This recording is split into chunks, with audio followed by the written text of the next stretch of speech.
ने मुझे आए हुए अनुमान बजट 2022-23 पर बोलने का अवसर दिया, इसके लिए बहुत बहुत धन्यवाद। माननीय सभापति, मैं इस बजट भाषण के जवाब को सबसे पहले नरेंद्र मोदी जी को धन्यवाद देते हुए शुरुआत करूंगा, क्योंकि जब हम तीसरी लहर से पूरा विश्व काँप रहा था, डर रहा था, लेकिन भारत में भी ये तीसरी वेव जैसे फैल रही है ऐसा डर लग रहा था, लेकिन 156 करोड़ वैक्सीन लगाने से, निःशुल्क वैक्सीन लगाने से आज हम लगभग इस तीसरी वेव से बचे हुए और आज कोरोना से हम इस वेव से हम बचे हुए, ये सबको ऐसा प्रतीत होता है। इसलिए मैं नरेंद्र मोदी जी को धन्यवाद देते हुए शुरुआत करूंगा।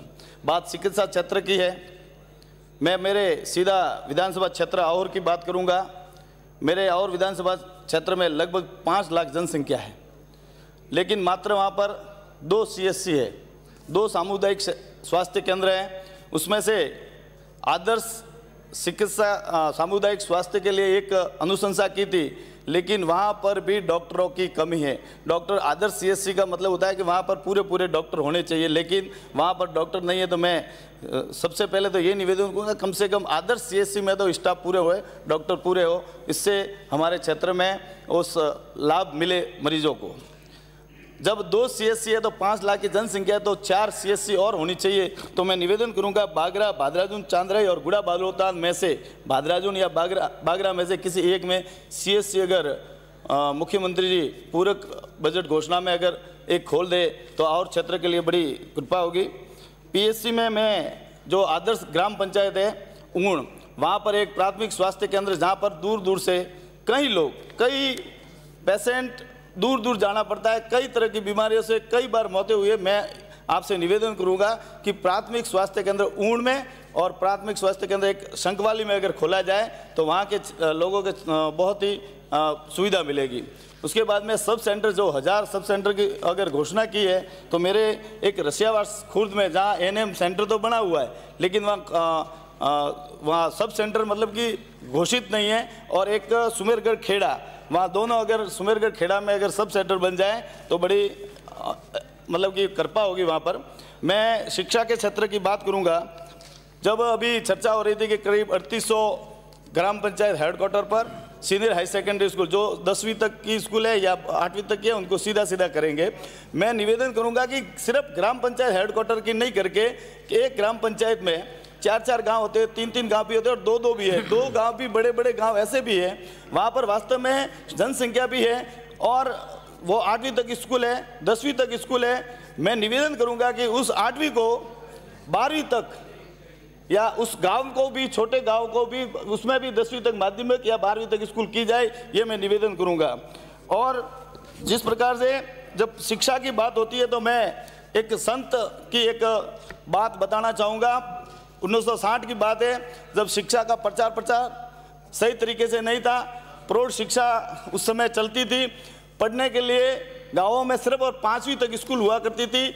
5वीं भी एक ग्राम पंचायत में बड़ी मुश्किल से होती थी। उस समय पढ़ने के लिए गांवों से शहरों की तरफ जाना पड़ता था, वहाँ छात्रावास की सुविधा नहीं थी, लेकिन संत श्री स्वामी आत्मानंद सरस्वती जी ने ऐसे कई हॉस्टल बनाकर, जैसे जालोर में, सिरोही में, कालंद्री में, जोधपुर में, पाली में इन्होंने छात्रावास बनाए। उस समय 1960 के दशक में धीरे धीरे उस समय राजपुरोहित समाज के बच्चे जो पढ़ने की इच्छा रखते थे, लेकिन उन्हें पढ़ने की इच्छा होने के बावजूद भी वहाँ पर छात्रावासों की सुविधा नहीं होने की वजह से वो वापस कहीं भी देशावर चले जाते थे, पढ़ने की दुविधा होती थी। लेकिन संत श्री आत्मानंद सरस्वती जी ने उस समय कम से कम 10 छात्रावास खोले और उस छात्रावास में चंदा लेकर छात्रावास खोल के उसमें हजारों के संख्या में छात्र पढ़े, और आज वो छात्र एक व्यापार जगत में और सरकारी नौकरियों में लगे हुए हैं और उनका गुणगान करते हैं। मैं आप सरकार से निवेदन करना चाहूँगा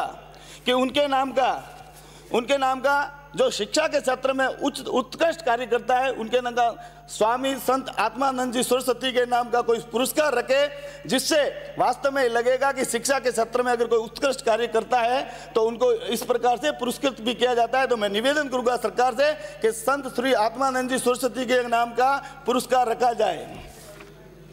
महाविद्यालय की बात करेंगे। कन्या महाविद्यालय की खूब घोषणा की।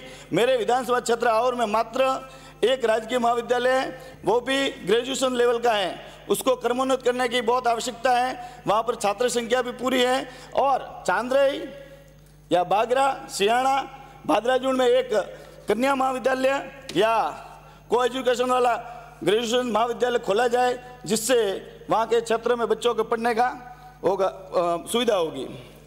बात बेरोजगारी भत्ते की थी।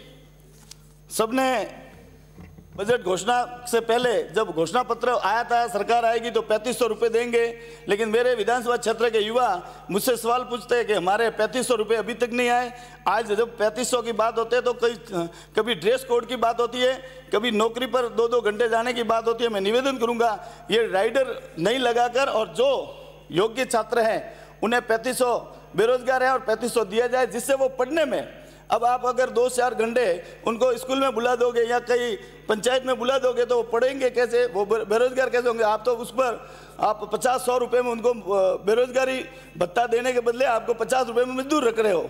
मैं निवेदन करूंगा कि बेरोजगारी भत्ते में किसी भी प्रकार का राइडर नहीं लगाते हुए सीधा 3500 रुपये उनके खाते में डाले तो वो उससे पढ़ सके। मैं अभी 20% बढ़ोतरी संविदा कर्मी और पंचायत सहायकों की बात हो रही है। माननीय आपके जो प्रदेश के मुखिया है और अभी प्रदेश अध्यक्ष भी हैं आपके कांग्रेस के, वो जब विपक्ष में बैठते थे तब चिल्ला चिल्ला कर कहते थे कि अब हमारी सरकार आई तो हम पंचायत सहायकों को परमानेंट करेंगे।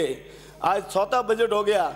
हम लोगों को ये कल्पना थी कि इस बार इस बजट में इस पंचायत सहायकों को आप परमानेंट कर लोगे, संविदा कर्मियों को परमानेंट कर लोगे, लेकिन अभी तक उनके बारे में नहीं सोचा। 20% बढ़ाने की भत्ता बढ़ा के उनको सिर्फ और सिर्फ एक लॉलीपॉप देने की हमेशा बात करते हो।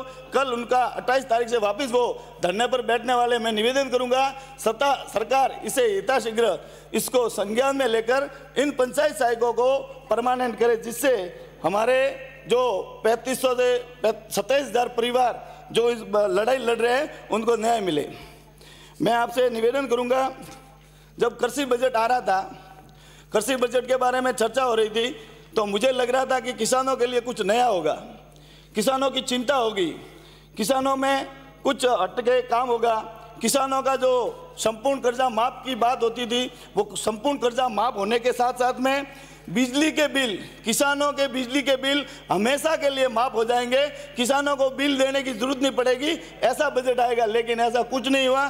सिर्फ और सिर्फ वही जो पहले घोषणाएं होती थी, इसमें मिनी किट ये दिए जाएंगे, मिनी किट ये दिए जाएंगे, इसमें हॉर्टिकल्चर में ये किया जाएगा, 50% अनुदान दिया जाएगा, वो तो पहले से हो रहा था। मैं निवेदन करूंगा कि किसानों के लिए अगर बिल अलग से कृषि बिल लाया है तो 6 घंटे के बदले 8 घंटे उन्हें बिजली दी जाए, जिससे वास्तव में किसानों का भला चाहने वाली अगर सरकार है, तथाकथित अपने आप को किसानों की हितैषी बताने वाली सरकार, मैं निवेदन करूंगा कि 6 घंटे के बदले 8 घंटा करे तो अपने को लगेगा कि आपने इस कृषि बिल को वास्तव में अलग से बजट पेश किया है।